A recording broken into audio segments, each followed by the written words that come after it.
हे जे आंदोलन चालू आहे आपल्या सर्व विद्यार्थ्यांसाठी आहे, ठीक आहे. तर तुमच्या काय अपेक्षा आहेत सरकारकडनं?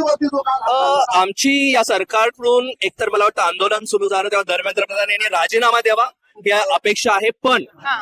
कालच्या घटनेनंतर सरकारनं ज्या प्रकारची जुलूमशाही दडपशाही अवलंबलेली आहे, नुसती जुलूमशाही दडपशाही शब्द नाहीयेत, एक प्रकारे ज्या अमानुषपणे विद्यार्थ्यांना मारहाण केली गेली, तर आम्हाला सरकारने एकच सांगायचं की या आपल्या देशातील विद्यार्थ्यांच्या विरोधात, युवा पिढीच्या विरोधात हे जे तुम्ही युद्ध लादलेलं आहे ना, आमची विनंती आहे सरकारला की हे थांबवा.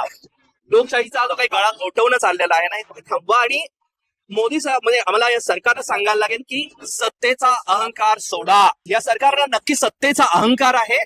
त्यांना असं वाटतं त्यांच्याकडे पोलीस आहे तर या देशातील तरुण पिढीला ते अमानुषपणे मारहाण करू शकतात. तर आम्हाला तेच सांगायचं की नाही, तुमच्याकडे शासन आहे, जनतेने निवडून दिलाय, पण जनता सर्वोच्च आहे. आणि तुम्ही जर जनतेवर अमानुष हल्ला करणार असताल तर या देशातील जनता ते सहन करणार नाही. आम्ही नेहमीच म्हणतो हे सावित्रीबाई फुले, ज्योतिबा फुलेंचा देश आहे, बरोबर, भगतसिंग, गांधी, आंबेडकरांचा देश आहे, म्हणजे याच्या माफीवीरांचा फक्त देश नाहीये. त्यामुळे या देशातील जनता नक्की लोकशाहीसाठी लढणार आहे. आम्हाला महत्वाचा हा मेसेज सरकारला द्यायचा. आणि तुम्हाला कुठल्या अपेक्षा आहेत की बाबा कुठल्या गोष्टी बदलल्या पाहिजे आपल्या शिक्षण संस्थेमध्ये? कारण आपण त्यासाठीच हे आंदोलन छेडलंय. तुमच्या काय अपेक्षा आहेत की बाबा कोणते बदल व्हायला हवे? बरं, खूप महत्वाचा प्रश्न आहे. मला वाटतं की धर्मेंद्र प्रधानांचा राजीनामा फक्त आणि फक्त सुरुवातच असू शकते. हा जो सगळा प्रश्न आहे एका व्यापक शिक्षण व्यवस्थेचं ज्याप्रमाणे ब्राह्मणीकरण केलं जातं आणि जे बाजारीकरण केलं जाते त्या व्यापक शिक्षण व्यवस्थेचं बाजारीकरण करण्याचा भाग आहे. म्हणजे आपण बघूया जे पेपर लीक झाले तर त्यांना काय आपोआप पाय नाही फुटले, बरोबर ना. हे जे काही सगळं कोचिंग क्लासेसची इंडस्ट्री आहे, हे जे काही शिक्षणाचं बाजारीकरण केलं जात आहे, सगळं खाजगीकरण करत आहे, तर त्या व्यापक शिक्षण व्यवस्थेचा संबंध आहे.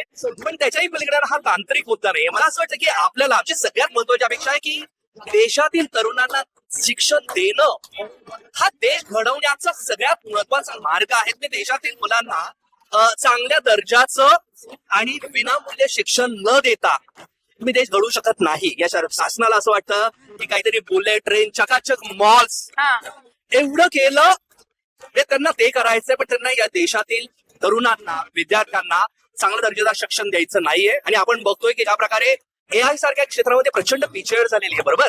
म्हणजे हे जे काही शासन आहे की ते नालायक आहे, देशाची कुठलीही प्रगती करू शकत नाही. AI मध्ये देश प्रचंड मागं आहे. तो जर पुढे न्यायचा असेल तर तुम्हाला त्यांनी शिक्षित पिढी घडवावी लागेल, तुम्हाला संशोधन याच्यावर खर्च करावा लागेल. तर ही खरी या देशाची गरज आहे. आमचा मला वाटतं की मुख्य धर्मेंद्र प्रधान पण तिथपासून जबाबदारी घेण्याची सुरुवात होते. तर आम्हाला तिथं वाटतं सरकारनं लोकशाहीची कमिटमेंट पाळावी आणि खरंच या म्हणजे ही व्यवस्था परिवर्तनाच्या दिशेनं, पण हे सरकार जाणार नाही, ते या देशातील जनतेलाच करावं लागणार आहे. आणि माझा पुढचा प्रश्न असा असेल की जे उपस्थित नाही आहेत विद्यार्थी किंवा जे लोक इकडे अवेलेबल नाही झाले, तर त्यांना त्यासाठी तुमच्याकडनं काय संदेश असेल? मला वाटतं की इथं जे आलेले नाहीये तर कित्येक जण त्यांच्या घरातून हे पाहतात आणि त्यांना सगळ्यांना एक प्रेरणा मिळते. बरोबर, मला असं वाटतं की एक गोष्ट खूप स्पष्ट आहे, बरोबर, यांचे इलेक्शनचे रिझल्ट फ्रॉड आहेत. मला वाटतं हे पुरेसं सिद्ध झालंय. देशातील तरुणाईमध्ये यांच्या विरोधात असंतोष आहे, देशातील शेतकऱ्यांमध्ये असंतोष आहे, कामगारांमध्ये असंतोष आहे. त्यामुळे हे सगळे लोक मला वाटत की कुणीतरी पुढे या आणि जनतेला असंतोषाचं नेतृत्व करा असं करत होतं आणि ते नेमकं घडत आहे. या देशातली तरुण पिढी पुढे आलेली आहे. मला म्हणजे आम्ही अनेक शेतकऱ्यांशी बोलतोय, अनेक सामान्य जनतेशी बोलतोय, सगळ्यांना खूप काहीतरी भारी वाटतंय. काल दिल्लीमध्ये कित्येक सामान्य लोकांनी म्हणजे जेव्हा हे शासन विद्यार्थ्यांना पळवत होतं तेव्हा कित्येक सामान्य लोक पुढे आले तर म्हणले की नाही भाई आप हमारे हो.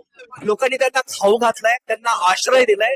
हे खूप मोठायचं आणि हे परिवर्तन आहे. मला असं वाटतं की आम्ही सगळ्यांना एकच आहे की लोकशाही ही एक प्रॅक्टिस आहे, लोकशाही एक कृती आहे. लोकशाही फक्त पुस्तकातली व्याख्या नाहीये. म्हणजे मला वाटतं की ज्या प्रकारे आपल्याला एक पुस्तकातली व्याख्या नाही, लोकशाही एक कृती आहे.